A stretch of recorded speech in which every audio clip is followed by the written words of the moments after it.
Good morning, Mr. Chair and members of the council, staff. I'm glad to be here. My name is Kate Spencer, and I am a captain and naturalist whale watching on Monterey Bay. I run the Fast Raft, which is a 33-foot Zodiac, 6-passenger military patrol boat. It's pretty cool. And I've been doing whale watching on Monterey Bay for almost 18 years.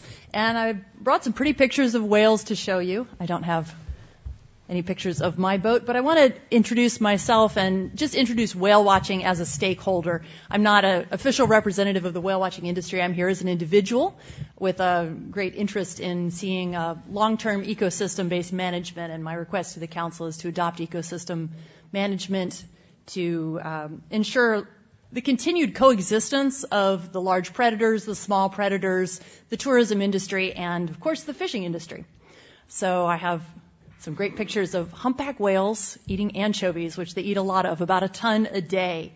And I want to tell you a little story about what's happened in Monterey Bay just in the last 5 years. As the anchovy population has been really small and depressed, it tends to move in close to shore, which wonderfully for us leads to a great deal of surface feeding, great aggregations of whales close to shore. And it's really led to a huge boom in the whale watching industry. I'll later show you some more of the boats that are in Monterey Bay now. But all of the whale watching companies not just in Monterey Bay, but also around San Francisco and Southern California experienced this starting in late 2013 and into 2014, that just more and more whales were coming in very near, easy for us to see from shore. And you can see in this photograph the smokestacks of Moss Landing in the background. And none of us had ever seen so many whales concentrated together for such a long period of time. Humpback whales eat fish and krill, as do blue whales. They only eat krill. But humpbacks are very flexible in what they eat. They change their feeding strategies, their group sizes based on the availability of the food. And it seems that most of the food was really close to shore. So we just started seeing incredible numbers of them near shore.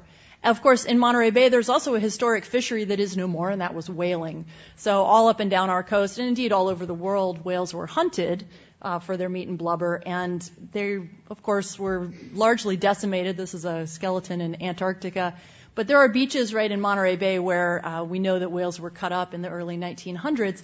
And in the late 60s, when international whaling was officially banned, the population of humpback whales in the North Pacific was reduced to just over 1,000, we think, and now they've been allowed to rebound, and we believe they're over 20,000.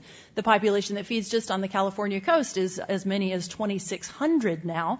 It's more than doubled in the time that I've been whale watching here. So it's just something to think about as you look at the ecosystem management, that in the development of modern fishing practices, a lot of the large predators were artificially absent, and now people are actually coming to see them and paying great amounts of money, in some cases, at least for my boat, to come out and see them. And more boats are taking more and more people out.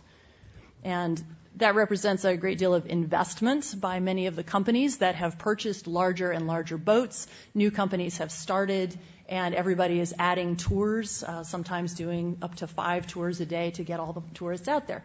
Of course, not all the tourists necessarily come just to see the whales. I should have some pictures of fishing boats in here, because I do often point out the purse seiners and tell people about the history of Cannery Row, the history of fishing in Monterey Bay. It's all of a piece. We all need to coexist together, and as long as we have good, best available science-based management, that is certainly something that can continue.